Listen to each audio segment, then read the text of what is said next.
শুরু করি। আমাদের কোণ থেকে হচ্ছে কনিক্স আসবে, তো আমরা দেখতে চাই আসলে কোনটা কি।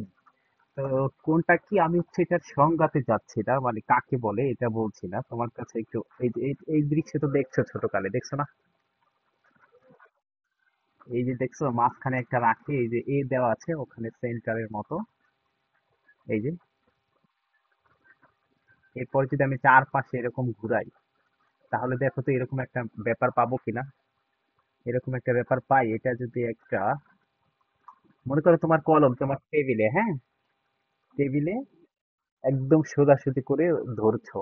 আর যেটা যে সাইড দিয়ে তুমি হচ্ছে লেখো, ওইটা হচ্ছে মনে করো তুমি গেঁথে রাখছো কোথাও। গেঁথে রাখছো মানে হচ্ছে তোমার হচ্ছে কাঠের টেবিল হলে ওটা গেঁথে রাখছো। এরপরে তুমি সাধারণ করে একটু করে ঢেউ দাও, ঢেউ দিলে দেখো তো এরকম একটা ব্যাপার পাও। এই যে এরকম একটা কোণের মতো ব্যাপার পাও, দেখো। নাকি বোঝো নাই? ঢেউ দিতে বলছি মানে চারদিকে ঘুরাও। তোমার ওই কলমটা, কলমটা এখন দেখো চারদিকে ঘোরাও। এটা তো থ্রি ডাইমেনশনাল, এই কারণে তোমাকে বুঝাইতে পারছি না, কিন্তু তুমি হচ্ছে চারদিকে ঘোরাও।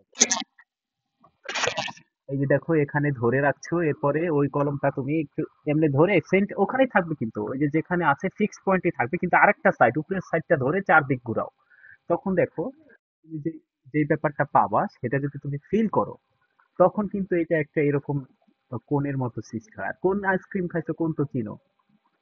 কোন, হ্যাঁ, এরকম একটা পাওয়া যায় না? তো এটা একটা হচ্ছে কোণ। এখন কথা হচ্ছে, এই যে যাকে, মনে করো তুমি যাকে এই যে ঘুরাইয়া পাইলা না, সে না থাকলে, তাকে যদি না ঘুরাইতা তাহলে কি তুমি কোন পাইতা নাকি কলমটাই থাকতো? ওই মনে করো একটা স্ট্রেট লাইনই থাকতো, সাপোজ কলমটা তো একটা স্ট্রেট লাইন। একটা স্ট্রেট লাইন না কলম? কলম কি তোমার শুধু একটা বিন্দুর সমন্বয় গঠিত, নাকি এরকম একটা স্ট্রেট লাইন কলম? আমার বোঝা হয়। তখন তুমি শুধুমাত্র ওই স্ট্রেট লাইনটাই পাইতা, তখন কিন্তু আর এরকম একটা সুন্দর কোণ পাইতা না। কারণ এই যে যে ঘুরাইলা, ঘুরানোর কারণে তুমি একটা নতুন জিনিস উৎপন্ন করতে পারলা। এই যে এইটাকে এই কারণে বলা হয় জেনারেটর, যে যাকে ঘুরানো হয়। যাকে ঘুরিয়ে এরকম একটা জিনিস তৈরি করলাম তাকে বলা হবে জেনারেটর। জেনারেটর মানে হচ্ছে উৎপাদক, মানে যে উৎপাদন করে। নাকি বোঝো নাই? এখন আমি চাই, মনে করো আমি চাই হচ্ছে এরকম, যে একসাথে দুইটা কোণ হচ্ছে একসাথে, মানে এরকম ভাবে আঁকতে চাই। আমি দেখাচ্ছি তোমাকে। এরকম মানে এরকম দুইটা কোণ আমি তোমার হচ্ছে আঁকতে চাই। দেখছো না এখানে দুইটা কোণ আছে না টোটাল? আর এখানে এই যে যে একটা পয়েন্ট ছিল একদম প্রথম, মনে আছে? এই যে এই পয়েন্টটাকে বলা হয় ফিক্সড পয়েন্ট। কেন? কারণ দেখছো এই পয়েন্টটা কিন্তু তুমি লড়াচ্ছিলা না, মনে আছে? এই যে এই যে দেখো, মানে তুমি এই যে টেবিলের কথা বলছিলাম, যেখানে গেঁথে রাখবা বলছিলাম, ওইটা কিন্তু তুমি লড়াচ্ছ না, মানে ওখানেই আছে। এই কারণে এটার নাম হচ্ছে ফিক্সড পয়েন্ট। নাকি বুঝো নাই? আচ্ছা, এখন হচ্ছে আমরা যেতে চাই এই যে নিচেরটায়, যে এইটা কিভাবে পাওয়া যায়, এইটা কিভাবে উৎপন্ন করা যেতে পারে। সেই কারণে আমি তোমাকে হচ্ছে ভিডিও দিয়েছিলাম। আমি তো যেতে চাই, ওই ভিডিওটাতে প্লে করতে চাই। আমরা এখানে বিস্তারিত বলবো, তাইলে দেখো। আওয়াজ আওয়াজ শুনতে পাও? আচ্ছা ঠিক আছে, তাহলে আওয়াজ শুনতে পাও না দেখা, যেহেতু দেখো আমরা কিন্তু ওরকম একটা কি কোণ আঁকতে চাই, মনে আছে তো? এই যে নিচেরটা, এটা আঁকতে চাই। মানে এটা কিভাবে উৎপন্ন করা যেতে পারে। তাহলে এই যে দেখো, একটা প্রথমে কি বলছি, প্রথমে দেখো, দেখতে পাচ্ছ না? কথা শুনো না? হ্যালো?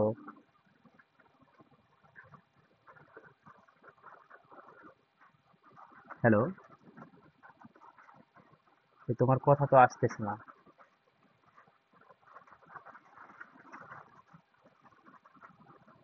আচ্ছা, দেখি কোনো সমস্যা হচ্ছে কিনা।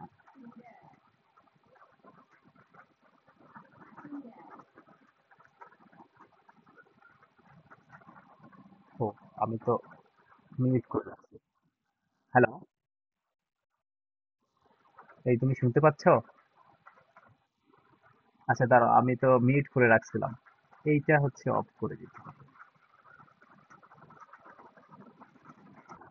এবার শোনা যায়? আচ্ছা আচ্ছা, হ্যাঁ আমি বুঝতে পারিনি ওই সময়। আমি হচ্ছে লিগে এই দেখো, আমি ওইটাকে কিভাবে তৈরি করতে পারি ওইটা বলতে নিচেরটা, বুঝছো কিনা এরকম ব্যাপার যে এরকম। আমি এখন নাম দিচ্ছি না তোমাকে, এখন ব্যাপারই বলছি। আরো যখন বড় ক্লাসে পড়বা, আমি এখানে একটু কথা বলে রাখছি, আরো যখন বড় ক্লাসে পড়বা, এই যে উপরে যে একটা ব্যাপার পাচ্ছ না, এই যে কার্ভের মতো এরকম বাঁকা, এই কার্ভটার নাম হচ্ছে তোমার হচ্ছে গাইডিং কার্ভ। কি বলা হয়? Guiding curve. আমি একটু লিখে দিই, তো এটা উপরের ক্লাসে, এটা হচ্ছে গাইডিং কার্ভ। তো এই গাইডিং কার্ভ যদি সার্কেল হয়, সার্কেল না, এই যে দেখো, যদি এরকম সার্কেল হয়ে যায়, তখন তখন এটাকে আমরা বলবো হচ্ছে এই ধরনের কোণ, এই যে যেই কোণটা, তখন আমরা বলবো এটাকে রাইট সার্কুলার কোণ। যদি কি বলছি, গাইডিং কার্ভটা সার্কেল হয়, তখন এই ধরনের কোণকে বলবো রাইট সার্কুলার কোণ। নাকি বোঝো নাই? তাহলে এই যে কোণের নাম, এটা কি রাইট সার্কুলার না অন্য কিছু হবে, সেটা হচ্ছে এই গাইডিং কার্ভের উপর নির্ভর করবে নামটা। নাকি বুঝো নাই? কিন্তু গাইডিং কার্ভ কিন্তু যে সবসময় এরকম হবে, এই যে সার্কেলের মতোই হবে, যে পাশে আঁকতেছি দেখো, আবার ভিন্ন একটা কালি নেই, লাল কালি নিচ্ছি, এরকমই হবে। এই যে এরকম সার্কেল হবে এরকম কোনো কথা নেই, এরকম এরকম এরকম বাঁকা টাকা হতে পারে, কিন্তু ফিক্সড এই যে যেটা, সেটা কিন্তু এরকমই থাকবে। বুঝছো কিনা? হ্যাঁ, হ্যাঁ, ওই যে যেটাকে আমরা ঘুরাচ্ছি ওইটা মানে একটা ফিক্সড পয়েন্টকে কেন্দ্র করে ঘুরবে, এটা হচ্ছে মেইন কথা। এই যে যে ফিক্সড পয়েন্ট, এটাকে কেন্দ্র করে আমরা একটা জেনারেটরকে ঘুরাবো, কিন্তু এই যে গাইডিং কার্ভ, সেটা হচ্ছে আঁকা বাঁকাও হতে পারে, কিন্তু গাইডিং কার্ভ যদি সার্কেল হয়ে যায়, এটা তো আর সার্কেল না। দেখো নিচের এই ঘটনা কি সার্কেল? এই গাইডিং কার্ভ এরকম এরকম থাকলে কি এটা সার্কেল বলবো? তাহলে এরকম থাকলে এই ধরনের কোণকে বলা হবে রাইট সার্কুলার কোণ। তাহলে আমি পায়ে গেলাম, একটা তথ্য পাইছি এখান থেকে, স্পষ্টভাবে আমি একটা কথা পাচ্ছি। এক নাম্বার কথা হচ্ছে কোণটা কিভাবে তৈরি হয়। আমি কিন্তু তোমাকে কাকে বলে এটা বলিনি, কারণ এটা উপরের ক্লাসের সুন্দর করে বলা আছে। এক নাম্বার কথা হচ্ছে তৈরি হয় হচ্ছে একটা ফিক্সড পয়েন্টকে কেন্দ্র করে, যদি আমি একটা স্ট্রেট লাইনকে ঘোরাতে থাকি, তখন একটা কোণের সৃষ্টি হয়ে থাকে। তা কোণ, কোণ যদি উপরের কার্ভটা, ওই কোণের উপরের কার্ভটাকে বলা হবে গাইডিং কার্ভ, আর গাইডিং কার্ভটা যদি সার্কেল হয়, তখন ওইটাকে আমরা বলবো রাইট সার্কুলার কোণ। সেই হিসাবে এটা একটা হচ্ছে রাইট সার্কুলার কোণ। আমি এক নম্বর দিয়ে যেটা লিখছি, এতে আশা রাখি তোমার কোনো ধরনের প্রশ্ন নেই। এখন আমাদের এই যে যে এটা দেখছো, এখন আমি বক্স করব, এই বক্স নিয়ে হচ্ছে আমাদের কথা, যে এইটাকে আমরা কিভাবে তৈরি করতে পারি। এটাকে তৈরি করার আমি এই কারণে আমি ভিডিওতে চালু করেছি।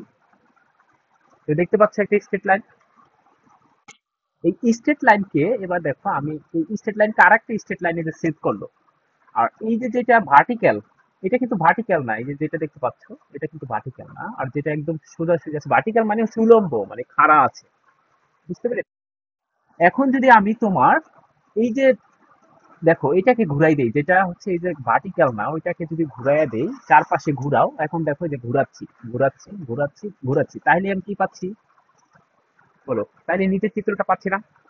নিচের চিত্র বলতে এটার পাচ্ছি না, এই যে বক্স করাটা, এই যে এই ধরনের। এখন দেখো আবার একটা ভিডিওতে যাই, আর এই উপরে দেখো, উপরে এদিকে দেখছো, এইটা যদি আমার সেন্টার হয়, তুমি বলো উপরের অংশটা কি সার্কুলার, গাইডিং কার্ভটা কি সার্কেল কিনা? সার্কেল না। এই কারণে এইটাকে বলা হবে ডাবল রাইট সার্কুলার কোণ। কেন ডাবল? কারণ হচ্ছে দুইটা কোণ মিলছে। নাকি বুঝো নাই? আচ্ছা, তাইলে এবার আমি একটু আবার ডাবল রাইট সার্কুলার কোণ। আর এই যে ফিক্সড পয়েন্টটা দেখছো, এই যে ফিক্সড পয়েন্টের একটা নাম আছে, আমরা আগেই বলা উচিত ছিল, ফিক্সড পয়েন্টকে বলা হয় হচ্ছে ভার্টেক্স। কি বলা হয়? হ্যাঁ, ভার্টেক্স বলা হয়। বুঝতে পেরেছো? ভার্টেক্স মানে হচ্ছে চূড়া, এটা বলা হয়, চূড়া বলা হয়। ঠিক আছে? এখন দেখো এটাকে বলা হবে ডাবল রাইট সার্কুলার কোণ। তাই ডাবল কেন বলা হয়েছে? কারণ দুইটা কোণ। আর রাইট সার্কুলার কেন বলা হয়েছে? কারণ গাইডিং কার্ভ হচ্ছে সার্কেল। বলো বুঝছো কিনা? আচ্ছা, এবার এবার আবার ভিডিওতে যাই। এখন আমি বলতে চাচ্ছি, এই যে যেখানে এটাই তো ফিক্সড পয়েন্ট ছিল নাকি? দুইটার ক্ষেত্রে এটা ফিক্সড পয়েন্ট না? এই ফিক্সড পয়েন্টের নাম হচ্ছে আমাদের ভার্টেক্স। আমি এটাই বলছি তোমার ভিডিওতে, বা চূড়া। এইটার নাম হচ্ছে ডাবল রাইট সার্কুলার কোণ। এই দেখো এখানে দেখাচ্ছে, ওই যে নিচে দেখতে পাচ্ছ হয়তোবা। আচ্ছা, আর এটাকে বলা হবে তোমার ভার্টেক্স। তুমি একটু তুমি থাকো দেখো, এই দেখো এটাকে বলা হচ্ছে ভার্টেক্স। বুঝতে পারছো তো আশা করি? আচ্ছা, এরপর আসুক একটা একটা করে আমি বলছি। আর এই দেখো, আমার কোনটাকে না ঘুরালে এটা তৈরি হতো না, তুমি বলো। যদি আমি এই যে যে বাঁকা যে স্ট্রেট লাইনটা ছিল, আমি আবার একটু অন্য ওই তোমার ইসে চলে যাই, দেখাচ্ছি। আমার প্রথমে আমার একটা স্ট্রেট লাইন ছিল, আমি হচ্ছে লাল কালি দিয়ে নিচ্ছি, এটা হচ্ছে আমার প্রথমে ছিল, এটার নাম হচ্ছে আমার ভার্টিক্যাল, বললাম ভার্টিক্যাল স্ট্রেট লাইন, কারণ হচ্ছে এটা উলম্ব আছে। আর একটা স্ট্রেট লাইন নিয়েছিলাম কালো কালি দিয়ে, মনে করো এখানে নিলাম। এইটাকে যদি আমি না ঘুরাইতাম তাহলে কি আমি ওইটা পাইতাম? এই ডাবল রাইট সার্কুলার পাইতাম? পাইতাম কিনা? এই কারণে যেটাকে ঘুরানোর ফলে আমি এই সুন্দর একটা জিনিস পেলাম, এটাকে বলা হবে জেনারেটর। জেনারেটর মানে কি তুমি দেখবা ডিকশনারিতে সার্চ করে। আমরা বলি না জেনারেটর, মনে করো সেটা হচ্ছে উৎপাদক, আবার উৎপাদকে বিশ্লেষণ ভাইবো না, যেটা হচ্ছে উৎপাদন করে। নাকি বুঝো নাই? আচ্ছা, এই কারণে এটাকে বলা হয় জেনারেটর। আমি আবার ভিডিওতে যাচ্ছি, দেখো। আর যেটা ফিক্সড পয়েন্ট, ওই যে ফিক্সড ভার্টিক্যাল লাইন ছিল, ওটাকে বলা হবে আমার এক্সিস। আর এইটা যদি সার্কেল হয়ে থাকে এটাকে বলা হবে সার্কুলার বেস বলা হয়। ওকে, এইগুলো আশা রাখি তুমি পারবে এখন। আর এই যে যে এক্সিসটা দেখছো, এই যে এক্সিসটা সব সময় ওই যে বেস, সার্কুলার বেস কথা বললাম, তার সাথে হচ্ছে 90 ডিগ্রি আকারে থাকে। বুঝাইতে পেরেছি ভিডিওতে? এখন এটা তো 3 ডাইমেনশনাল ব্যাপার, এই কারণে তোমাকে এই ভিডিওটা দিয়েছিলাম যে তুমি যেন বুঝতে পারো। আচ্ছা, এরপর যেটা থাকে, এখনো কিন্তু আমাদের পড়াশোনা আমরা শুরু হয়নি। আর এই যে যে এটাকে বলা হয়, এই যে যে পুরা পরিধি আমরা বলি বাংলায়, এই পরিধি, এই ক্ষেত্রে আমরা এটা পরিধি না বলে বলবো ডিরেক্টলি। নাকি বুঝো নাই? আচ্ছা, আর এই যে যে সারফেসটা আছে, এই যে টোটাল এই অঞ্চলটা, এদেরকে বলা হয় ন্যাব। মানে ইংরেজিতে এইগুলা ন্যাব বলা হয়, বাংলায় কি বলা হয় সেটা আমি জানি না, তুমি সার্চ করে দেখতে পারো। তাহলে দুইটা ন্যাপ আছে, একটা হচ্ছে আপার ল্যাব, এই যে উপরে আছে এই কারণে এটার নাম আপার দিয়েছি, আর নিচেরটা হচ্ছে লোয়ার ল্যাব। এই কথা হচ্ছে ভিডিওতে তুমি আবার স্পষ্ট দেখতে পারবা।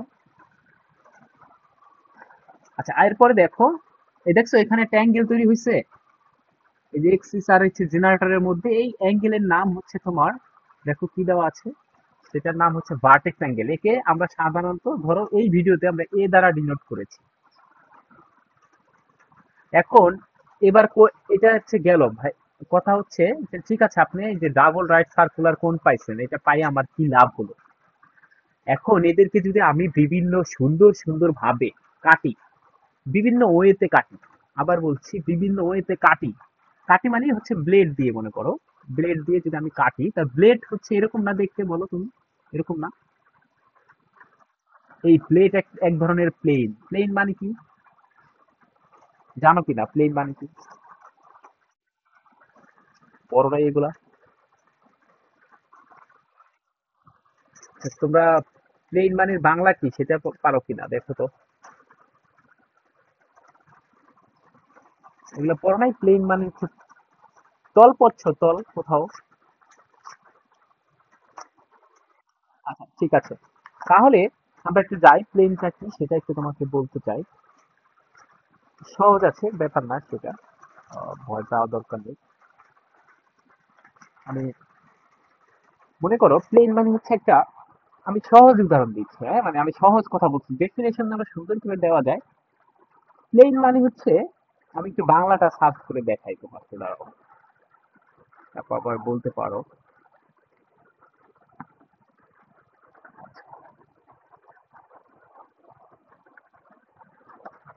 প্লেন মানে হচ্ছে সমতল। তাহলে তল, দুই ধরনের হতে পারে। একটা হচ্ছে সমতল, তোমার এটা জ্যামিতির পাঠে আছে। আর একটা হচ্ছে বক্রতল, মনে পড়ে কিনা দেখো। এখন এইটার নামই হচ্ছে ইংরেজিতে হচ্ছে প্লেন, মানে সমতল। সমতল কাকে বলে? সমতল হচ্ছে, মনে করো দুইটা পয়েন্ট নিবা।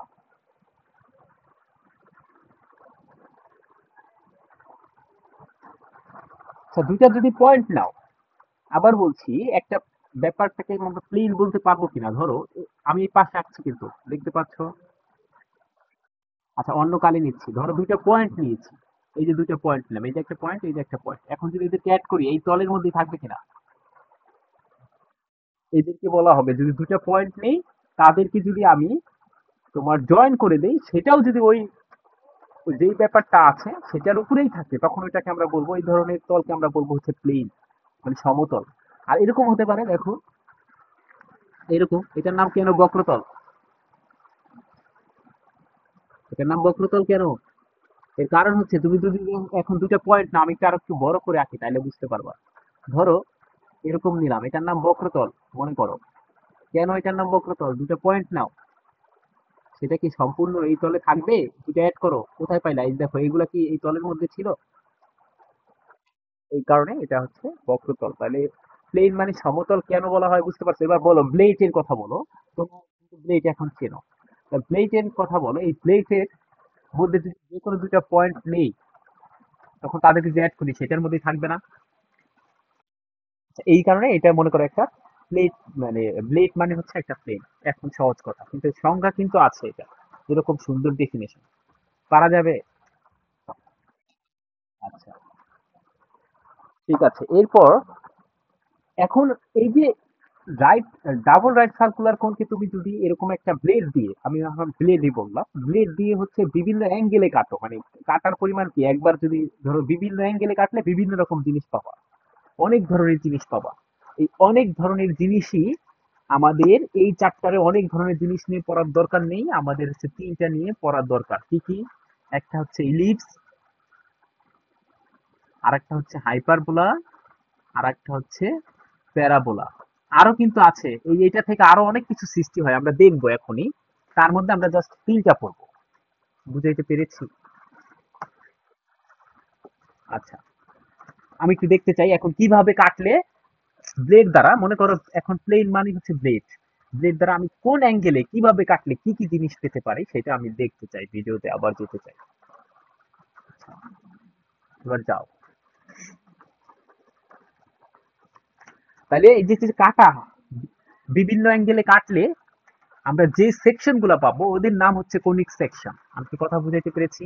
মানে কনিককে বিভিন্ন ভাগে ভাগ করলাম, এটা হচ্ছে কনিক সেকশন। ঠিক আছে? আচ্ছা, এরপর যা আমি এখানে এখানে কিছু নাই, আমরা এখন সেকশন করতে যাব। আচ্ছা, দেখো আমি একটু টেনে দেই। আচ্ছা,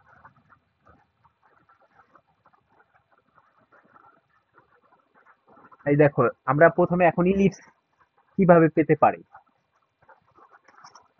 ইলিপস বাংলা হচ্ছে উপবৃত্ত, উপবৃত্তের কথা বলছিলাম না? সেটা কিভাবে পেতে পারি দেখো, কিভাবে পেতে পারি, কি অ্যাঙ্গেলে কাটলে আমি পাবো সেটা একটু দেখো। আমি তোমাকে এখন দেখো এটা দেখাচ্ছে। এই যে মনে করো একটা ব্লেড, সেটা নিয়ে তুমি যদি এভাবে কাটো, কিভাবে দেখো, এই যে ব্লেড দেওয়ার পরে, এই যে মনে করো ব্লেড, থ্রি ডাইমেনশনাল ব্যাপার তো, এই ব্লেড দেওয়ার পরে এখান থেকে এই যে অ্যাক্সিস ছিল এদের মধ্যবর্তী একটা অ্যাঙ্গেল পাবো না? তুমি বলো, এই দেখতে পাচ্ছ না স্পষ্ট? এই অ্যাঙ্গেলটার নাম যদি তোমার মনে করো বি দাও, ওই যে বি, আর ভার্টেক্স অ্যাঙ্গেল কিন্তু ছিল এ। এই যে মনে আছে ভার্টেক্স অ্যাঙ্গেল কি বলছিলাম? জেনারেটরের সাথে অ্যাক্সিসের যে অ্যাঙ্গেল সেটাকে বলা হয় ভার্টেক্স অ্যাঙ্গেল। তাহলে যদি এরকম ভাবে কাটো যেখানে এই অ্যাঙ্গেলটার পরিমাণ হচ্ছে দেখো এর চেয়ে বড়, এই যে বি এর মান হচ্ছে এর চেয়ে বড়, তখন তুমি কি পাও দেখো, কিভাবে এই যে কাটলে দেখো কি পাও, কি পাচ্ছ? এই দেখো এরকম একটা ব্যাপার পাচ্ছ না? এই যে লাল একটা কালার ইন্টারসেক্ট, এভাবে কাইটা দেখো পারলে। ঠিক আছে? কাটলে তুমি এরকম লাল একটা ব্যাপার পাচ্ছ। এই ব্যাপার, এটাকে বলা হয় ইলিপস। দেখাচ্ছি কিরকম, কিরকম পাচ্ছে, দ্বিতীয় পেজে আমি চলে যাচ্ছি। ব্যাপারটা এরকম একটা ব্যাপার পায়, পুরা সার্কেল পায় না কিন্তু এরকম একটু জাস্ট চ্যাপ্টা হয়ে যায়। এই ব্যাপারটার নাম হচ্ছে ইলিপস। তাহলে এটা কিন্তু কোথা থেকে পাওয়া গেল? ডাবল রাইট সার্কুলার কোণ থেকে আমি কোন অ্যাঙ্গেলে কাটার ফলে, যেখানে এ থেকে যদি বি এর অ্যাঙ্গেলটা বড় হয়ে যায়, তখন হচ্ছে আমরা যেটা পাই সেটা হচ্ছে আমার একটা ইলিপস পাই। ইলিপস মানে হচ্ছে উপবৃত্ত পাই। ঠিক আছে? এরপর কি দেখো, এখন দেখো তোমাকেই বলি, এই যে এই ইলিপসটা, ইলিপসটা কি তোমার,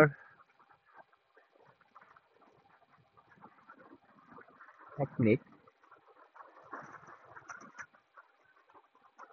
আর একটা কথা দেখো, একটু একটু দেখো তারপর বলছি।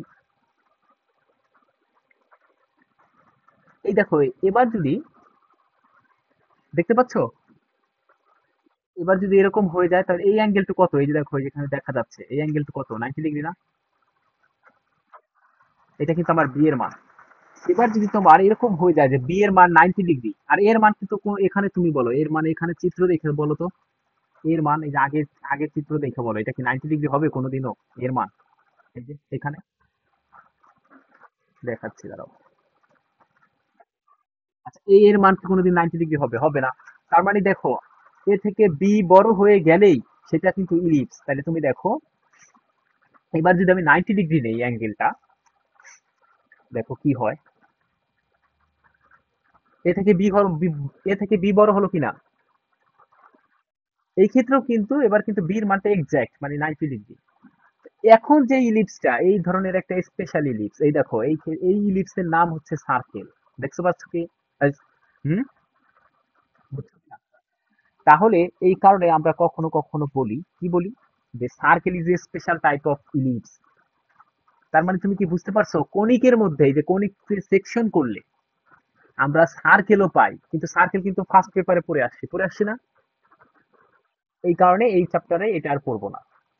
তাহলে সার্কেল কোথা থেকে পাওয়া যায়? তোমাকে যদি কখনো কেউ বলে যে সার্কেলটা যে পড়ছো এটা কেমনে পাওয়া যায়, তখন বলতে হবে যে ডাবল রাইট সার্কুলার কোনকে আমি যদি একটা ব্লেড দিয়ে এমন ভাবে কাটি, দেখো তুমি একটা কোণ নাও পারলে, এখন তোমার সামনে তুমি কাগজ দিয়ে কোণ বানাও, পারবা না বানাইতে? ওই যে ঝালমুড়ি বিক্রি করে যারা, এরপর তুমি ওই ঝালমুড়ির কথা চিন্তা করো, যে বা বাদাম দেয় যারা, চিন্তা করো, এরপর ওইটাকে দেখো এরকম, তোমার আবার বলছি তোমার হাত সোজাসুজি কেটে ফেলো 90 ডিগ্রি করে, যেরকম এই যে সোজাসুজি এরকম একটা ব্লেড দিয়ে কেটে ফেলো, কোনো বাঁকানো যাবে না, তখন দেখবা তুমি অবশ্যই একটা সার্কেল পাচ্ছ। দেখো পারলে ফিল করে, নাকি ফিল করো? তাহলে এই যে ডাবল রাইট সার্কুলার কোণ থেকেই কিন্তু আমি বিভিন্ন জিনিস পাচ্ছি। বিভিন্ন জিনিস বলতে প্রথমে আমি পেয়ে গেছিলাম হচ্ছে ইলিপস মানে উপবৃত্ত। কেমনে পেয়েছিলাম? সেটা 90 ডিগ্রির চেয়ে একটু ছোট হওয়ার কারণে পাইছি, কিন্তু 90 ডিগ্রি হয়ে গেলে তখন সেটা সার্কেল হয়ে যায়। তার মানে বি এর মান কিন্তু এ থেকে বড়, কিন্তু 90 ডিগ্রির চেয়ে ছোট হলে ইলিপস পাই, নাকি বুঝো নাই? আর যদি বি এর মানটা এক্স্যাক্টলি 90 ডিগ্রি হয়ে যায়, তখন আমি যেটা পেয়ে যাচ্ছি, তখন হচ্ছে এটা একটা সার্কেল পাচ্ছি। তাহলে সার্কেল এই অধ্যায়ে পড়বো না, তোমার প্রশ্ন হতে পারতো না যে কেন পড়বো না, সার্কেলও পাইতেন। এখন এই প্রশ্নটা এই কারণেই হবে না যে তাইলে প্রথম পত্রের জিনিসটা রিভাইজ করে নাও, তাইলে হয়ে যাবে সার্কেল পড়া।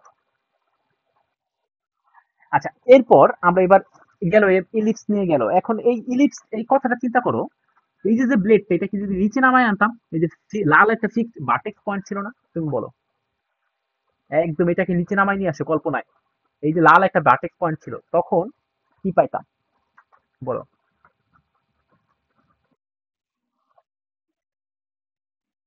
উপরের এরিয়া না, আমার হচ্ছে ইন্টারসেক্টিং এরিয়াটা লাগবে, উপরের কথা না। তাহলে তো এখানে যে কাটার ফলে আমার উপরে কিছু পাওয়া যাচ্ছে, কিন্তু না, আমার হচ্ছে এই দেখো, কাটলে কোন অংশটুকু আমার ইন্টারসেক্ট করে, নাকি বুঝো নাই?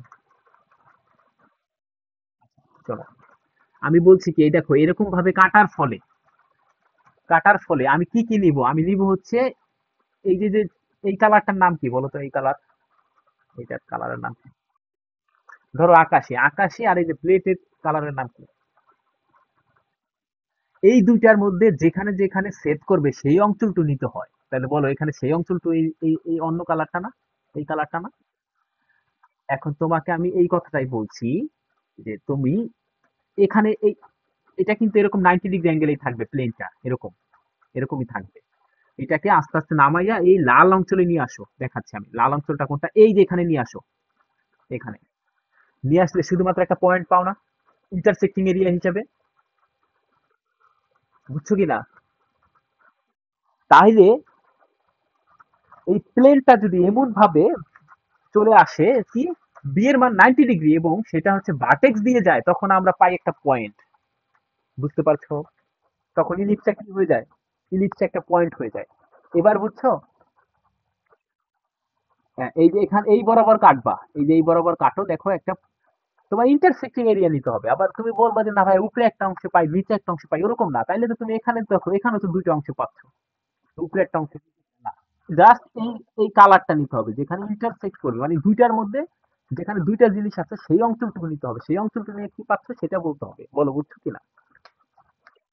আচ্ছা, তাইলে আমি কি পাইলাম? এক নাম্বার, এ থেকে বড় বি এর মান কিন্তু 90 ডিগ্রিতে ছোট হলে তখন আমরা ইলিপস পাবো, আর বি এর মান যখন 90 ডিগ্রি হয়ে যায় তখন সার্কেল পাবো। খবরদার, এখানে কিন্তু মনে রাখতে হবে, বি এর মান 90 ডিগ্রি হয়ে গেলে ওটা কিন্তু তোমার ভার্টেক্স দিয়ে যাওয়া যাবে না, ওই প্লেনটা ভার্টেক্স দিয়ে যাওয়া যাবে না, যদি ভার্টেক্স দিয়ে যায় তখন কিন্তু ওটা পয়েন্ট হয়ে যায়। বুঝছো কিনা? তাহলে যাইতে হবে উপর দিয়ে অথবা নিচ দিয়ে, কিন্তু ভার্টেক্স দিয়ে যাওয়া যাবে না। ভার্টেক্স দিয়ে যদি যায় তখন বি এর মান যদি 90 ডিগ্রি হয়ে যায় তখন ওইটা ইলিপস থাকে না, সেই ইলিপসটা হয়ে যায় একটা পয়েন্ট। বুঝাইতে পেরেছি? আচ্ছা, এটা গেল। এরপরে আমরা এখন চলে যাব অন্য একটাতে, চলে যাব প্যারাবোলাতে। এটা থ্রি ডাইমেনশনাল, তো এই কারণে এই যে এটা সার্কেল পাচ্ছি, দেখছো? ইন্টারসেক্টিং ওরা লিখে দিচ্ছে সার্কেল। এই যে এবার দেখো, এইটাকে তুমি যদি নিচে নামাই নিয়ে আসতা না, এই যে এখন এই যে যেটা ব্লেড বা প্লেন, ওটাকে নিচে নামাই নিয়ে আসো, এখানে দেখো ইন্টারসেক্টিং এরিয়াতে তুমি একটা পয়েন্ট পাবা। ঠিক আছে, কিন্তু এই বি এর মান কিন্তু 90 ডিগ্রি হবে। এইসব কথা মনে রাখতে হবে। এরপর আমি যাচ্ছি প্যারাবোলাতে। প্যারাবোলা কি বলছে, এ আর বি এর মান যদি সমান হয়ে যায়, দেখো এমন ভাবে তুমি কাটো যাতে করে এ আর বি সমান। হ্যালো? আচ্ছা, এখন শোনা যায়? বলছি তুমি যদি এমন ভাবে কাটো যেখানে এ আর বি এর মান সমান, এই দেখছো কিভাবে কাটছে, এই দেখো এখানের বি আর এখানের এ এরা সমান, এমন ভাবে কাটছে, দেখছো? তখন যেটা পাবা, দেখো কি পাও, এই যে ইন্টারসেক্টিং এরিয়া, কল্পনা করো, এই দেখো ইন্টারসেক্টিং এরিয়া কি পাইছে, ওই যে দুইটাকে কোথায় কোথায় ইন্টারসেক্ট করছে সেটা দেখছে, এই যে এই এরিয়াটা পাওয়া যাচ্ছে। বুঝতে পারছো? তখন দেখো এটা কি, এটার নাম হচ্ছে প্যারাবোলা। এই যে এখন তুমি বলো, আবার যাচ্ছি, চলে গেছে কেন, এই যে এটার নাম প্যারাবোলা। এখন এই প্যারাবোলা থেকে আমি, এ আর বি কিন্তু সমান, এটা মনে রাখতে হবে। এখন আচ্ছা, ওইটা শিখাবো কিনা, আচ্ছা পরে শিখাই ওটা। প্যারাবোলা গেল, এরপর দেখো, এবার যদি এরকম হয় যে বি এর মান অনেক ছোট করছো, অনেক ছোট, বি এর মান তো মনে আছে কোনটা কোনটা হবে, প্লেন আর হচ্ছে ভার্টিক্যাল অ্যাক্সিস এর মধ্যবর্তী যে অ্যাঙ্গেল সেটাকে বলা হয় বি। এই বি এর মান যদি অনেক ছোট করি, অনেক ছোট করি, এই দেখো বি এর মান আস্তে আস্তে ছোট করো, ছোট করলে দেখবা, দেখো কি হয়, এই যে ছোট করতেছে ছোট করতেছে ছোট করতেছে, আরো ছোট করতে চাই, আরো ছোট করতে চাই, ছোট করলে দুইটা জায়গায় ইন্টারসেক্ট করবে কিনা বলো,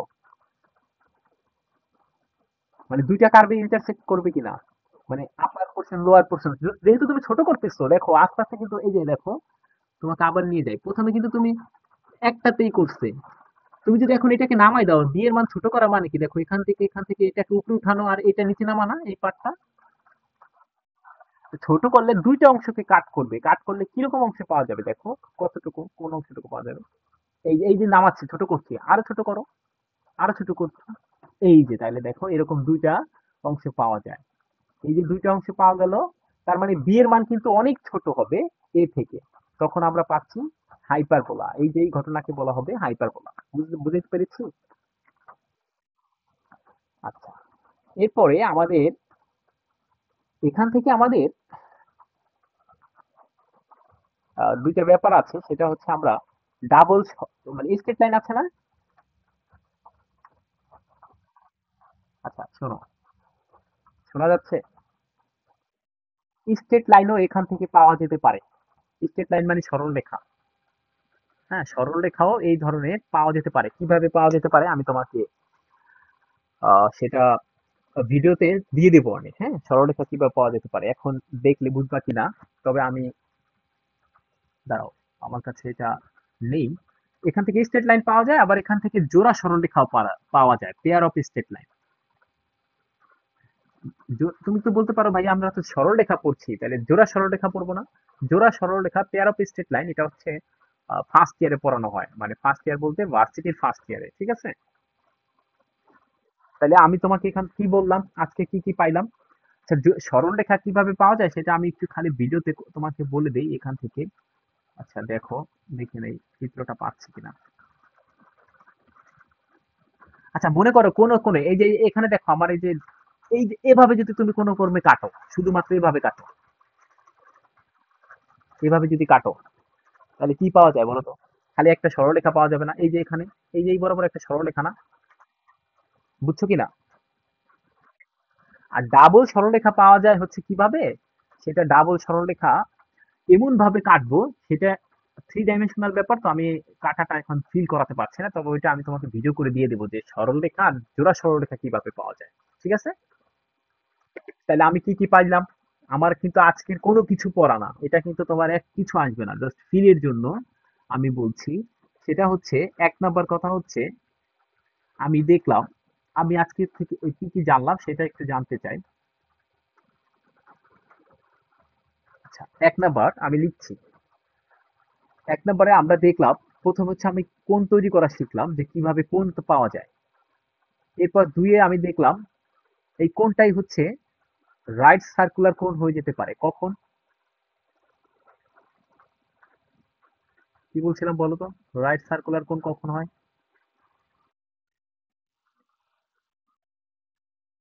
না না না, গাইডিং কার্ভটা, গাইডিং কার্ভটা সার্কেল হয়। হ্যাঁ, তো এখানে লিখে দিলাম এই যে গাইডিং কার্ভ হচ্ছে সার্কেল। এরপর আমরা পাইছি,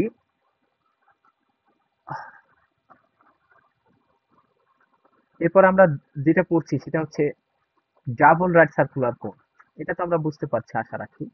রাইট সার্কুলার কোণ, এখান থেকে আমরা বিভিন্ন ভাবে, যে বিভিন্ন অংশে, কেন বিভিন্ন বলছি বলতো, এক একটা এক এক অ্যাঙ্গেলে কাটার ফলে আমরা বিভিন্ন ধরনের জিনিস পাইছি। কি কি পাইছি? এক নম্বরে পাইছিলাম হচ্ছে ইলিপস। আহ ইলিপস, এটার বাংলা হচ্ছে উপবৃত্ত।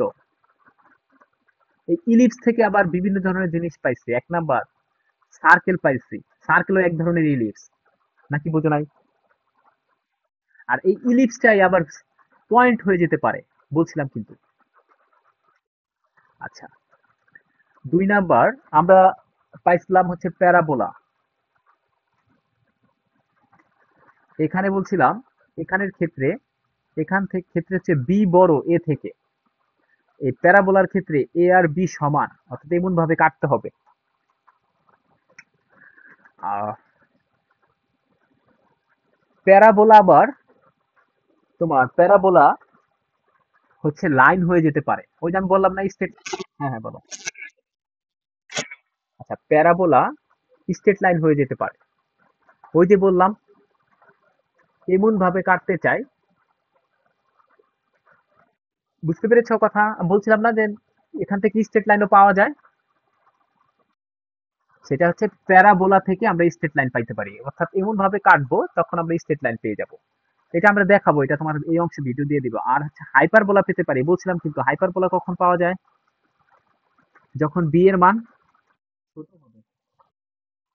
আর এই হাইপারবোলাটাই হচ্ছে তোমার হয়ে যেতে পারে, মানে এত ছোট নিব, বি এর মান এত ছোট নিব, তখন এই হাইপারবোলা হচ্ছে তোমার পেয়ার অফ স্ট্রেট লাইন হয়ে যেতে পারে। এটা আমরা এই দুইটা নিয়ে আমরা কথা, মানে ভিডিওতে দেখাই নাই, এর কারণ হচ্ছে এইগুলা তোমার এখন পড়া দরকার নেই। এই যে লাইন, কিভাবে লাইনটা পাওয়া যায়, মানে স্ট্রেট লাইন আর পেয়ার অফ স্ট্রেট লাইন, এইটা হচ্ছে তোমার এত কথা বলে নি। ঠিক আছে, এটা বাদে সব কথা বলছি, বলো বুঝছো কিনা? তাহলে আমরা কিন্তু এই দেখো যা যা গোল করছে এগুলা পড়বো না, সার্কেল পড়বো না, কারণ এটা পড়ে ফেলছি। পয়েন্ট সম্পর্কে তো তুমি আগেই জানো ছোটকালে। আর লাইন তো আমরা পড়ছি স্ট্রেট লাইন, আর পেয়ার অফ স্ট্রেট লাইন হচ্ছে ফার্স্ট ইয়ারে অ্যানালাইটিক্যাল জিওমেট্রি কোর্সে পড়ানো হবে। ঠিক আছে, তোমাদের ইন্টারও আছে কিছু কিছু, কিন্তু ওভাবে মানে বলা হয় না। তা আজকে আমরা হচ্ছে এতক্ষণ পর্যন্ত হচ্ছে আনলাম যে কিভাবে আসে, সেখানে কোনো প্রশ্ন থাকলে বলো। হুম। আচ্ছা, সব বুঝতে পেরেছো। এখন কথা হচ্ছে, তুমি বাড়িতে বসে যদি করতে চাও যে না ভাই আমি তো এরকম ডাবল ডবল রাড সার্কুলার পেতে চাই না, তখন আমি কি করব? তখন দেখো ওই যে পানির গ্লাস আছে না, আমি তোমাকে বাড়িতে দেখাতে চাই যে বাড়িতে কেমনে করবা। আমি একটুখানি বলে দিতে চাই যে এই এই এক্সপেরিমেন্ট গুলা কিভাবে সরাসরি তুমি করতে পারবা, যে না ভাই আমার বিশ্বাস হয় না যে এগুলো পাবো। তখন মনে করো এরকম একটা গ্লাস নিবা, এরকম একটু চওড়া চওড়া নিবে, মানে তোমাদের গ্লাস গুলো কিন্তু একটু অন্যরকম, এরকম নিলা। তোমাদের গ্লাস গুলো কিন্তু একটু লম্বা, কিন্তু এরকম গ্লাস, এটা না, এটা না, একটু চওড়া। তখন এটা মনে করে, তখন দেখাচ্ছি,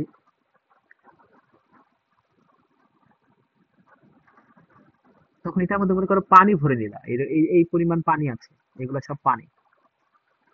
উপরের অংশে পানি না, এগুলো সব পানি। এখন তুমি বলো, এইটাকে চিন্তা করো, কিন্তু গ্লাসের মধ্যে আছে, এই অংশটা কিরকমের মতো দেখাবে? আচ্ছা, আমি তো গুগলে যাচ্ছি। বলো এটা কি পাওয়া যাবে? বৃত্তের মতো পাওয়া যাবে। দাঁড়াও আমি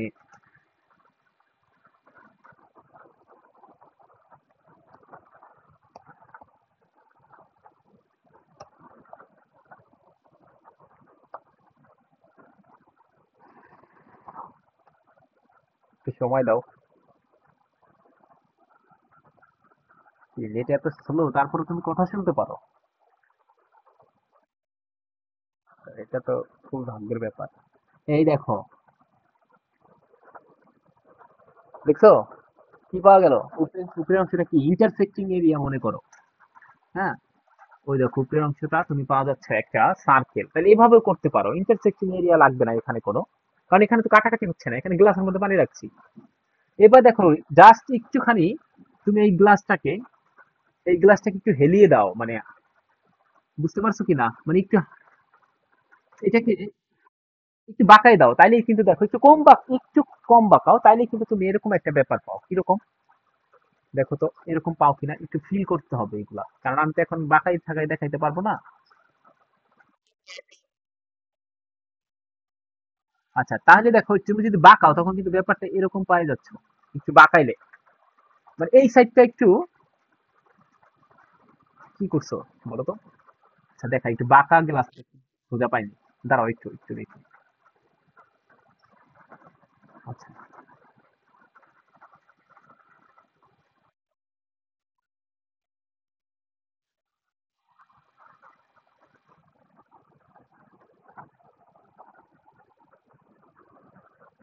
আচ্ছা দেখি বাঁকা লেখে কেমন, বাঁকার ইংরেজি কি?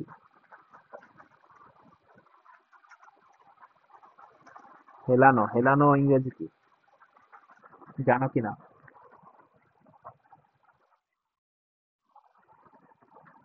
আমি তো ইংরেজিতে অনেক দুর্বল। না, দেখি তো একটু। SLANT, এবার আসে কিনা। এই যে দেখো, আইছে তো। এই দেখছো এটা, কি পাইছো বলো? এটা কি সার্কেল নাকি একটু চ্যাপ্টা সার্কেল? এটা কি ইলিপস না, মানে উপবৃত্ত না? দেখতে পারছো কিনা? এখন যদি এটা আরো হইতো, দেখো আরো যদি নোয়াই দিতা, তখন কি পাইতা? তখন কি পাইতাম দেখো তো, এটা পাইতাম কিনা? এটা পাইতাম আরো নোয়াই দিলে। তখন এই যে এই অংশটাকে বলা হবে হাইপারবোলা। বুঝাইতে পেরেছি কিনা? একদম, এটা হচ্ছে প্র্যাকটিক্যাল, তুমি বাড়িতে বসে করতে পারবা। এখন কোনো প্রশ্ন থাকলে বলো। আচ্ছা, তাহলে আমরা আজকে, সময় আছে না? ঠিক আছে, তাহলে আমরা প্রথম অধ্যায় তোমাদের, আমি যদিও এখানে ইলিপস প্রথমে দেখছি যে ইলিপস তৈরি করছি প্রথমে আমি, কিন্তু আমরা এইগুলা হচ্ছে আজকে যেটা পড়ালাম, মানে এখন পর্যন্ত এটা কোনো কিছু দরকার নেই, মানে এটা জাস্ট ফিলের জন্য। আর এই কথাগুলো দরকার আছে এই কারণে। তা আমরা এখন থেকে চলে যাব, আমরা হচ্ছে পরাবৃত্ত নিয়ে কথা বলবো, মানে প্যারাবোলা। তা আমরা আজকে থেকে, এখন থেকে, এটা হচ্ছে গুরুত্বপূর্ণ বেশি, এখন থেকে সবকিছু জানতে হবে, সেটা হচ্ছে প্যারাবোলা। আমি বড় করে লিখবো এখন আবার, বা পরাবৃত্ত।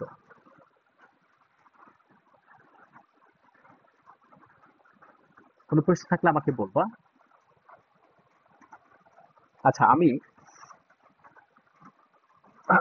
তোমাকে আন্দাজে মনে করে একটা ব্যাপার আছে, চিত্র 1। কোনো প্রশ্ন থাকলে আমাকে বলবা, বারবার বলছি, আমার সাথে কথা বলবা। আমি একটা আন্দাজে একটা চিত্র নিচ্ছি, চিত্র 1। এমনি নিচ্ছি, আমার মনে চাচ্ছে এমনি নিচ্ছি, মনে করো চিত্র 1। সেখানে একটা ব্যাপার নিচ্ছি, এটার নাম মনে করো নিয়ামক রেখা নাম দিয়েছি। আচ্ছা, আমি সুন্দর করে আঁকি স্টেপ লাইনটা।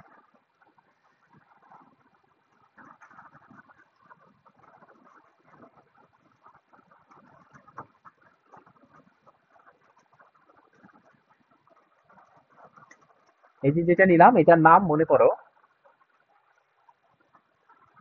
এটার নাম হচ্ছে, লেখো নিয়ামক রেখা। না লিখলেও হবে, আমি আবার দিয়ে দিতে পারবো, সমস্যা নেই। তবে এগুলো কিন্তু আমি পড়া জিজ্ঞেস করব, কারণ অনেক দিন পর্যন্ত বন্ধ থাকবে। একটা নিয়ামক রেখা নিলাম, এটার নাম কি নিলাম? এমনিতেই আমি নিলাম, মনে করি এটার নাম দিলাম নিয়ামক রেখা। আর আরেকটা ব্যাপার নিলাম, সেটা এখানে নিলাম, এটার নাম দিলাম এস। আর এটার নাম তোমাদের বই অনুসারে লিখতেছি, তো এই কারণে এটার নাম দিলাম এম জেড। তুমি বলতে পারো ভাইয়া অন্য নাম দিলে কোনো সমস্যা হবে না, অন্য নাম দিলে কোনো সমস্যা হবে না, তবে বইতে মানে এক ধরনের জিনিস দিয়ে যদি পড়ো, সূত্র সামনে যে সূত্রগুলো আসবে সেটা মনে রাখা তোমার জন্য ভালো হবে। এই কারণে এগুলা দিয়েই পড়ো। এটার নাম দিলাম আমি উপকেন্দ্র, বারবার বলছি এটার নাম উপকেন্দ্র, অন্য কিছু না কিন্তু আবার। তাহলে আমি একটা চিত্র ওয়ান, সেখানে একটা স্ট্রেট লাইন নিচ্ছি, সেই স্ট্রেট লাইন নাম দিয়েছি নিয়ামক রেখা, আর একটা হচ্ছে একটা কেন্দ্র নিয়েছি, সেটার নাম দিয়েছি উপকেন্দ্র নাম। ঠিক আছে? আচ্ছা, নিয়ামক রেখার অপর নাম আছে, সেটার অপর নাম হচ্ছে কি, আমি এখানে লিখে দিই, কারণ হচ্ছে কখনো কখনো এভাবেও বলা হয়, সেটা হচ্ছে দ্বিকাক্ষ রেখা। এটা হচ্ছে, ঠিক আছে? এবার আমরা আরেকটা চিত্র নিতে চাই, চিত্র টু। নেই, এরপরে বলি দেখি কি ঘটনা ঘটছে। চিত্র টু, এরকম একটা নিতে চাই। কি নিতে চাই, আমি একটু আহ,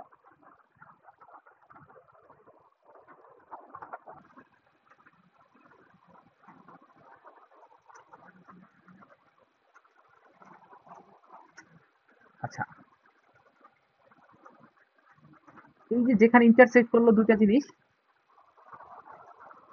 এটাকে বলা হয় হচ্ছে নিয়ামক রেখার পাদবিন্দু। কি বলা হবে? কারণ এটা কিন্তু নিয়ামক, নিয়ামক রেখা ছিল চিত্র ওয়ানে, আর এই অঞ্চলটার নাম বলা হবে নিয়ামক রেখার পাদবিন্দু। আমি একটু লিখে দিচ্ছি, দাঁড়াও।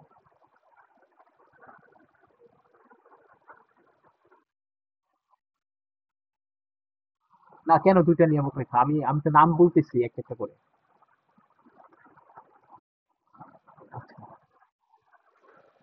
বুঝো নাই? আমি নাম বলতেছি তোমার, এখন চিত্র টুতে আমি সবকিছু বলিনি, শুধু আহ, তুমি দেখো এটার নাম কিন্তু নিয়ামক রেখা যথারীতি, বা নিয়ামক রেখা। আর এটার নাম বলছি নিয়ামক রেখার পাদবিন্দু। তোমাকে এখন যা নাম শিখাচ্ছি সেটা শেখো, তারপর আমি তোমাকে বিস্তারিত বলবো, আবার প্রশ্ন করার সুযোগ দেবো তোমাকে, সমস্যা নেই। রেখার পাদবিন্দু। আর আমাদের বলো, এটা যদি নিয়ামক রেখা হয়, এই যে এটা কিন্তু নিয়ামক রেখা, নিয়ামক রেখার পাদবিন্দু, আর এইটা হচ্ছে উপকেন্দ্র। মনে আছে এটা উপকেন্দ্র ছিল, এখানে একটা উপকেন্দ্র ছিল, ফার্স্ট চিত্রে। এইটা উপকেন্দ্র, উপকেন্দ্র জায়গায় রাখো।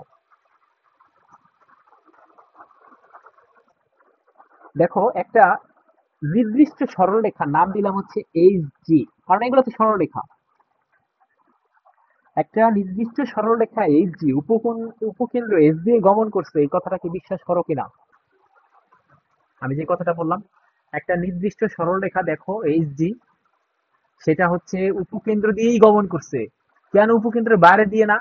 কারণ যদি এদিক দিয়ে যাইতো তখন আমরা বলতাম যে এটা উপকেন্দ্রের বাইরে দিয়ে, এটা যাইতো তখন উপকেন্দ্রের বাইরে দিয়ে, একদম দেখো উপকেন্দ্র দিয়ে যাচ্ছে। বুঝছো কিনা? আচ্ছা, তা আমি সেই কথাটা লিখলাম। এখন এমজেড আগে কিন্তু ছিল, এটার নাম আমরা আজীবন এমজেড করবো। এটা হচ্ছে জেড। এমজেড নিয়ামক রেখাকে জেড বিন্দুতে লম্বভাবে ছেদ করছে। এই যে এইচ জি একটা, কি বলছি, এইচ জি হচ্ছে একটা সরল রেখা, সংক্ষেপে এখানে লিখলাম। ঠিক আছে? যেটা হচ্ছে উপকেন্দ্র দিয়ে যায়, সরলরেখা যেটা উপকেন্দ্রগামী লিখলেন তাইলে তো বুঝতে পারবা। উপকেন্দ্রগামী নিয়ে গেলাম। এবং দেখো নিয়ামক রেখার সাথে এইচ জি যে ইন্টারসেক্টিং করছে, করছে না, সেই বিন্দুটার নাম দিল আমি হচ্ছে তোমার, আচ্ছা, আচ্ছা এখানে নাম দিই, একটা চালাকি করে এখানে নাম দিই, এটার নামই পুরাটা এম জেড, মনে করো জেড বিন্দুতে সেট করছে, সাপোজ, করতে পারে। তো এটা কিভাবে সেট করছে? লম্ব ভাবে না, বলো, তুমি বলো 90 ডিগ্রি অ্যাঙ্গেলে না? এবার আমরা এইচজি রেখার একটা নাম দিব। এই এইচজি রেখার নামটা হবে অক্ষরেখা। বুঝাইতে পেরেছি কিনা? এই এইচজি রেখা যে একটা বললাম যে এটা একটা সরল রেখা, আর একটা নাম হবে এখানে, সেই নামটা কি? এখান থেকে নিয়ে আসি। এই যে যে এইচজির কথা বললাম, সেটা হচ্ছে অক্ষরেখা। এগুলো মনে রাখবা। তাহলে আমি কি পাইলাম? অক্ষরেখা। এখন আমি নতুন নামের নামকরণ করব। অক্ষরেখা নিয়ামক রেখার সাথে যেখানে ইন্টারসেক্ট করে বা ছেদবিন্দু যেটা, সেটাকে বলবো নিয়ামক রেখার পাদবিন্দু। আর আগের মতো তো থাকবেই, অক্ষরেখা অক্ষরেখা আছে, উপকেন্দ্র আছে, নিয়ামক রেখা তো আছে। বুঝাইতে পারছি কিনা? তাহলে জেড এস হলেও উপকেন্দ্র, পারবো এটা? এবং জেড এসটা কি তাহলে আমরা বলতো এখান থেকে কার কার দূরত্ব বলতে পারবো? যে এখানে জেড এস হচ্ছে উপকেন্দ্র এবং নিয়ামক রেখার মধ্যবর্তী পাদবিন্দুর মধ্যবর্তী দূরত্ব না? উপকেন্দ্র দেখো জেড এস দ্বারা কি বোঝাবে? আমি ভিন্ন একটা কালি নিচ্ছি তোমার এখন বোঝানোর জন্য। দাঁড়াও। এই যে এই অঞ্চলটুকু, এই যে এই অঞ্চলটুকু জাস্ট, এটা কি বলবো? নিয়ামক রেখার পাদবিন্দু এবং উপকেন্দ্রের মধ্যবর্তী দূরত্ব না? তুমি বলো। এই দূরত্বটুকু বলবো। এই যে এটা তো, এটার নাম হচ্ছে নিয়ামক রেখার পাদবিন্দু, আর এই যে এস এটার নাম হচ্ছে উপকেন্দ্র, তাহলে এই দুইটার মধ্যবর্তী দূরত্বটাই হচ্ছে জেড এস।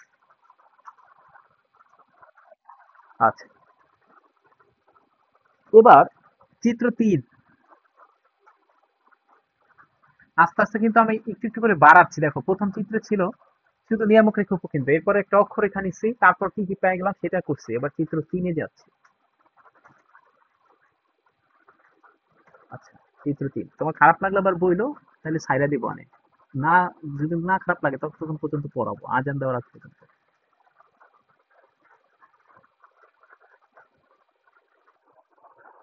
এবার দেখো তোমার,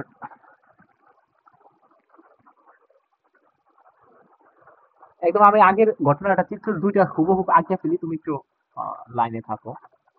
আচ্ছা, আচ্ছা, এটা আঁকতে পারতাম।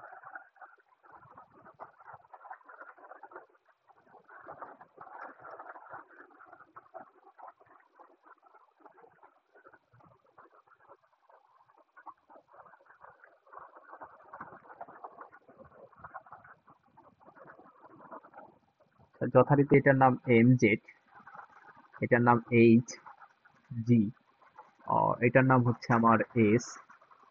এবার একটা নতুন একটা বিন্দু আনবো। সেই বিন্দুটা হচ্ছে তোমার এই যে এখানে, এটার নাম এ। এটার নাকে এটাকে এখন এইটার নাম কি দিব? নতুন আনছি, নতুন। এটার নাম দিলাম আমি হচ্ছে শীর্ষবিন্দু। নতুন যে এই বিন্দুটা আনছি সেটার এ কে নাম দিলাম হচ্ছে শীর্ষবিন্দু, নতুন যেটা আনছি। তাহলে এটার নাম দাও শীর্ষবিন্দু। আহ শীর্ষবিন্দু। বুঝাইতে পারছে? আচ্ছা, এখন যদি তোমাকে আমি বলি যে এস এ আর জেড এ দূরত্বের অনুপাত কত হবে? মানে আমি তোমাকে কিছু তথ্য দিয়ে দেবো। সাপোজ মনে করো এস এ, কি বলছো তুমি?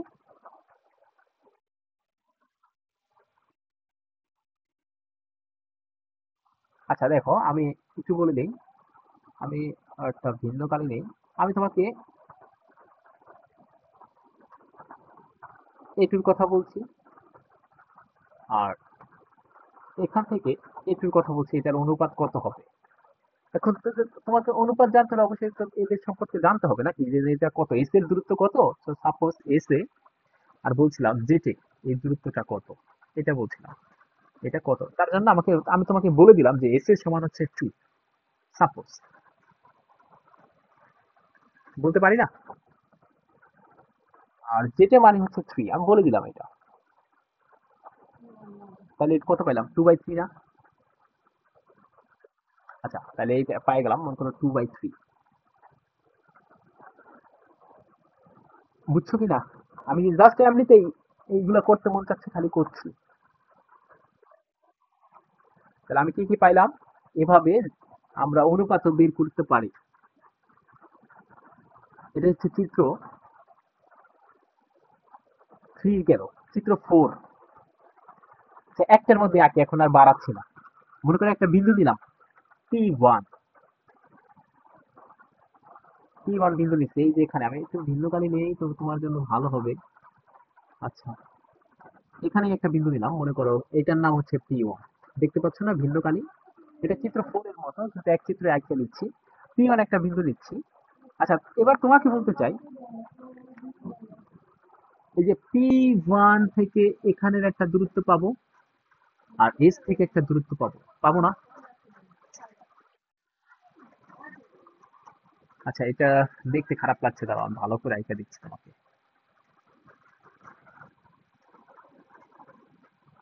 এখান থেকে একটা লম্ব দূরত্ব পাবো এখানে, আর এখান থেকে এখানে একটা দূরত্ব পাবো, আমি এটার কথা বলছি। তাহলে SP1, আর এই অঞ্চলটার নাম দাও, তুমি একটা নতুন নাম দাও, M1 সাপোজ। তুমি এখানে একটা ইন্টারেস্টিং ব্যাপার আছে, দেখবা তুমি এমনিতে এখন হয়তো খারাপ লাগতে পারে যে কি বলে, পরে দেখবা ভালো লাগতেছে। এটার নাম দাও M1। এবার বলো কি লেখা যায়। এবার যদি বলি তোমাকে যে SP1 আর P1 M1 এদের অনুপাত কত, আর আমি তোমাকে দিয়ে দিলাম আবার এই দূরত্বটাও দিয়ে দিলাম, যে এটার মান হচ্ছে তোমার 4 আর এটার মান হচ্ছে 6, বলো কত হলো? আচ্ছা, তাহলে 4/6 মানে হচ্ছে 2/3। আচ্ছা, আর একটা বিন্দু নিলাম, মনে করো P2। সাপোজ সেটা এখানে হলো, এখানে, এটা P2। আচ্ছা, ভিন্নকালী নেই।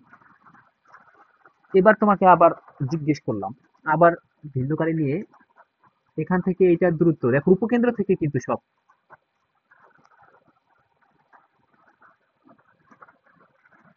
এটা থেকে এটার দূরত্ব, আর এটা থেকে এটার দূরত্ব, এবং এখানে যে যে নিয়ামক রেখায় সেট করছে ওইটার নাম দিলাম আমি হচ্ছে তোমার M2, দিতে পারি কিনা? আচ্ছা, M2। এবার বলো, আবার তোমাকে দিয়ে দিলাম যে এটার মান হচ্ছে 6, এবার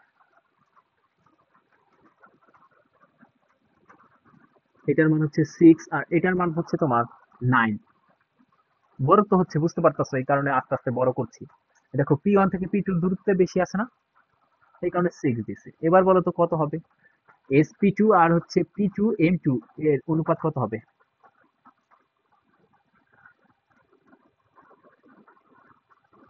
SP2 আর হচ্ছে P2M2 দূরত্ব কত হবে, বলো অনুপাত কত হবে? 6/9। 6/9, ওইটা কিন্তু কাটাকাটি করলে কত আসবে? 2/3। এখন দেখো আরো কি এরকম অনেক বিন্দু পাবো না আমি, যেখানে 2/3 করে অনুপাত আসবে? আসবে কিনা, পাবো কিনা? অসংখ্য বিন্দু পেতে পারি যেখানে 2/3 করে আমরা এরকম পেতে পারি, পারি না? এখন এদেরকে যদি আমি অ্যাড করে দেই, তখন দেখবা এরকম যদি অ্যাড করতে থাকতাম, 4-5 যদি নিতাম, 4-5 যদি নিতাম, 4-5 যদি নিতাম, 4-5 যদি নিতাম, তখন এরকম একটা ব্যাপার পাইতাম, পাইতাম না? পাইতাম কিনা? এটার নাম কি? কিছুক্ষণ আগে না দেখাই আসলাম পানি পুনি দিয়ে। এটা তো বৃত্ত তো একদম মিহি হওয়া লাগে, কি বলে ওটার নাম? বৃত্ত কিভাবে বৃত্ত হয়? বৃত্ত একটু চ্যাপ্টা বৃত্তের মতো, কিন্তু এটার নাম উপবৃত্ত না, বললাম। তাহলে তাহলে আমরা কণিক কাকে বলবো, এটা থেকে তার অ্যান্সার করব। কি বলছি, কণিক কাকে বলে এটা থেকে তার অ্যান্সার করব। রাইট। তো দেখো, আমি এখানে কয়টা পয়েন্ট নিয়ে কাজ করছি দেখো, কয়টা বলতে পারবা, কয়টা পয়েন্ট নিয়ে কাজ করছি? এই যে একটা পয়েন্ট, P1 একটা পয়েন্ট, P2 একটা পয়েন্ট, এখানে আরো পয়েন্ট পেতে পারতাম যাদের অনুপাত এরকম। তাহলে আমি একটা কণিকের সংজ্ঞা লিখছি, তারপর আমাকে প্রশ্ন করো, এটা থেকে লিখছি। দেখো, কণিক কাকে বলে? কণিক,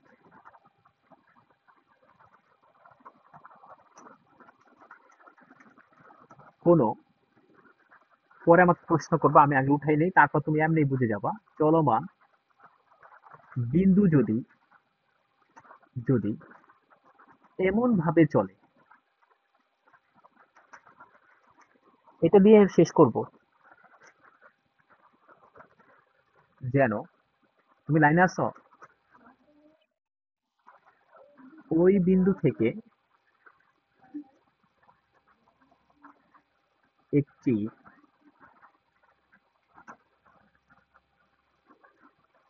নির্দিষ্ট স্থির বিন্দু এবং একটি নির্দিষ্ট সরলরেখার লম্ব দূরত্বের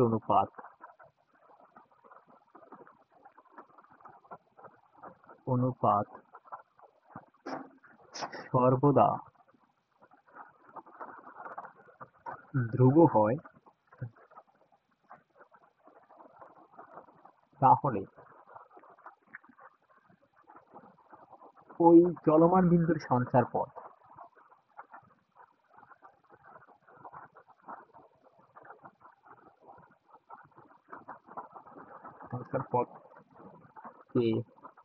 আমরা কণিক বলি। আমরা দেখতে পাইলাম, আমরা এই যে বিন্দুগুলো, এখানে আরো অনেক ধরনের বিন্দু আছে, মনে করো এখানে আরো আছে, তাদের অনুপাত হচ্ছে সবাই 2/3 এরকম করে, বুঝছো? সবাই 2/3। এখন কথা হচ্ছে কণিক কাকে বলে। আমরা দেখলাম এটা একটা উপবৃত্ত, মানে একটা উপবৃত্ত কিন্তু এক ধরনের কণিক। তাহলে এখান থেকে আমি ডেফিনেশনটা দিয়েছি, কিভাবে দিয়েছি দেখো, আমি একটা ভিন্ন কালি দিই, লাল কালি। যে কোন চলমান বিন্দু যদি এমন ভাবে চলে, ধরো ওই যে এ, তারপর P1 P2, এগুলো চলমান বিন্দু না, এই কারণে তো দেখো এই যে চলতেছিল, এই যে চলতেছিল, এমন ভাবে চলে, কেমন ভাবে চলে যেন ওই বিন্দু থেকে, দেখো, তাহলে আমি প্রথমে একটা বিন্দুকে কনসিডার করি, ধরো এর কথা বলতেছি, এর কথা, এই বিন্দুটা, অথবা P1 এর কথা চিন্তা করো, এই যে একটা বিন্দু নিলাম, ওখানে তো অসংখ্য বিন্দু আছে, P1 P2 P3 P4 dot dot dot অসংখ্য, কিন্তু আমি যে কোনো একটা বিন্দু, মনে করো P1 এর কথা বলি প্রথমে, এটার সাথে মিলানোর জন্য, যে ওই বিন্দু মনে করো P1, ওই বিন্দু বলতে P1 থেকে একটা নির্দিষ্ট স্থির বিন্দু, নির্দিষ্ট স্থির বিন্দু মানে হচ্ছে এখানে উপবৃত্ত, এই যে নির্দিষ্ট, সরি উপবৃত্ত বলতে উপকেন্দ্র, এস এর কথা বলছি, এই যে এটা হচ্ছে স্থির বিন্দু, এটা স্থির বিন্দু, এটার নাম উপকেন্দ্র। তাহলে এবার কি বুঝাই দেখো, যে ওই বিন্দু থেকে একটা নির্দিষ্ট স্থির বিন্দু বলতে হচ্ছে এস, অর্থাৎ P1 থেকে এস, এবং একটি নির্দিষ্ট সরলরেখা লম্ব দূরত্ব, নির্দিষ্ট সরলরেখা বলতে এমজেড। দেখো এই যে আমরা কিন্তু এটাই করছি, এই যখন P1 ধরছি তখন এসপি এটা, আর হচ্ছে P1 M1 এর দূরত্ব বের বের করছি, দেখছো? এইটাই কথা বলছে, যে ওই বিন্দু থেকে একটা নির্দিষ্ট স্থির বিন্দু এবং একটি নির্দিষ্ট সরল রেখার লম্ব দূরত্ব বের করছি, তারপর তাদের অনুপাত বের করছি, অনুপাত দেখছি সব সময় 2/3, সব সময় 2/3 আসছিল, মানে ধ্রুব নাকি, ধ্রুব কিনা? তাহলে তাহলে এই ধরনের চলমান বিন্দুকে আমরা, চলমান বিন্দুর যে সঞ্চার পথকে অ্যাড করে দেই, তখন আমরা যেটা পাই সেটাকে আমরা কণিক বলতাছি, কারণ এই কণিকটা একটা স্পেশাল কণিক, সেটার নাম হচ্ছে উপবৃত্ত, বলো বুঝছো কিনা?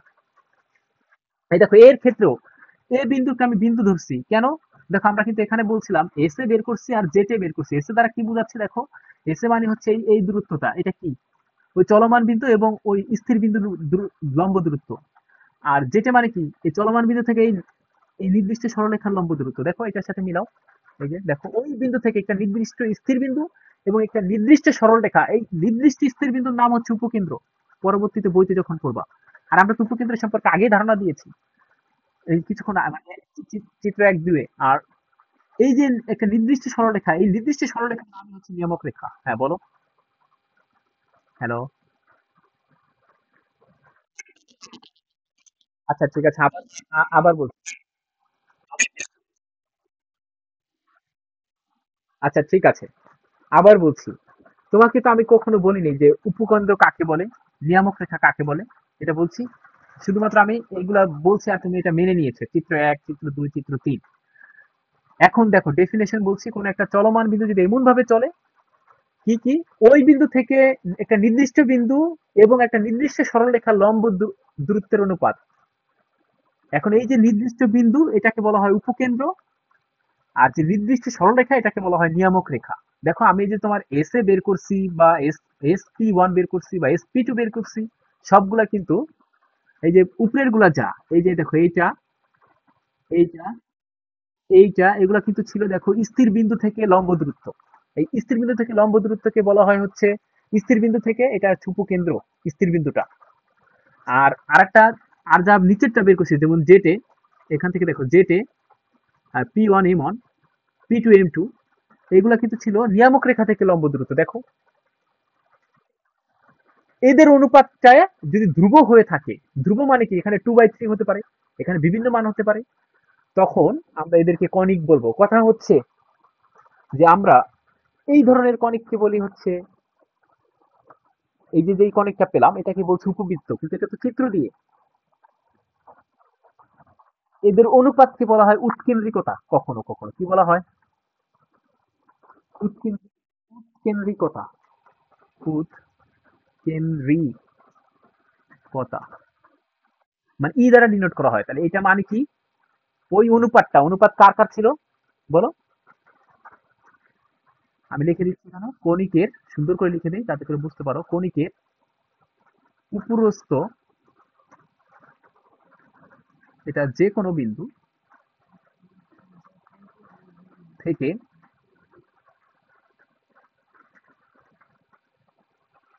থেকে উপকেন্দ্রের দূরত্ব,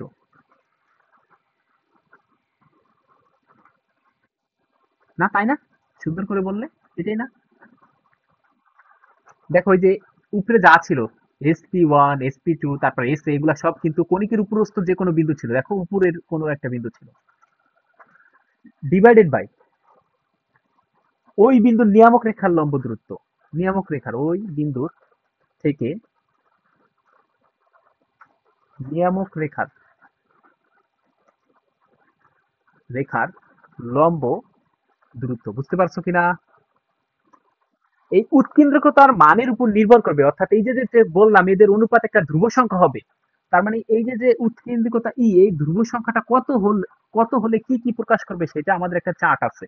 যদি এর মান 0-র দিকে যায় তখন আমরা এই ধরনের কনিককে বলি বৃত্ত।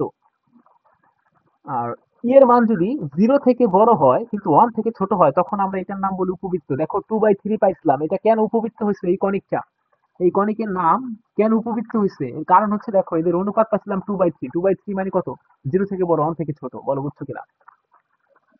এর মান যদি 1 হয়ে যায়, এই যে যে ধ্রুব সংখ্যাটা এটা যদি 1 হয়ে যায় তখন এটার নাম হবে হচ্ছে পরাবৃত্ত। বুঝতে পারছো? তাহলে এই উৎকেন্দ্রিকতা কিন্তু খুবই গুরুত্বপূর্ণ। আর যদি এর মানটা 1 থেকে বড় হয়, ইনফিনিটি থেকে ছোট হয়, তখন এটার নাম হচ্ছে অধিবৃত্ত। বুঝতে পারছো কিনা? আর এর মান যদি ইনফিনিটির দিকে যাইতে থাকে তখন এটা একজোড়া সরলরেখা, এটা দরকার নাই, এটা আর আমি বললাম না, এটা বাদ দাও। এই কয়টা জিনিস জানতে হবে, এটা কিন্তু এমসিকিউতে আছে। তার মানে কণিকের ডেফিনিশন সব এক। এই যে যে বলছিলাম কণিকের উপরস্থ যে কোনো বিন্দু থেকে উপকেন্দ্রের দূরত্ব ডিভাইডেড বাই ওই বিন্দু থেকে নিয়ামক রেখার দূরত্ব একটা ধ্রুব সংখ্যা, এই দেখো দেখো এই যে ডেফিনিশনে বলা আছে, দেখছো, একটা ধ্রুব হয়। এই ধ্রুব সংখ্যাটা কত থেকে কতর মধ্যে থাকলে কোন ধরনের কণিককে নির্দেশ করবে সেটা আমরা দেখলাম এতক্ষণ পর্যন্ত। তাহলে কণিক কাকে বলে সেটা আমরা দেখলাম, আর এই কণিকের ডেফিনেশনটা এরকম হলো কেন সেটাও দেখলাম। কোনো প্রশ্ন থাকলে বলো, আজান দিয়ে দিয়েছি। আচ্ছা ঠিক আছে, আমি এই ভিডিও আপলোড করে দেবো গুগল ড্রাইভে, তুমি ওখান থেকে দেখে নিতে পারবা। ভালো থেকো, আবার কবে পড়বো আমাকে জানাই দিবা। ঠিক আছে।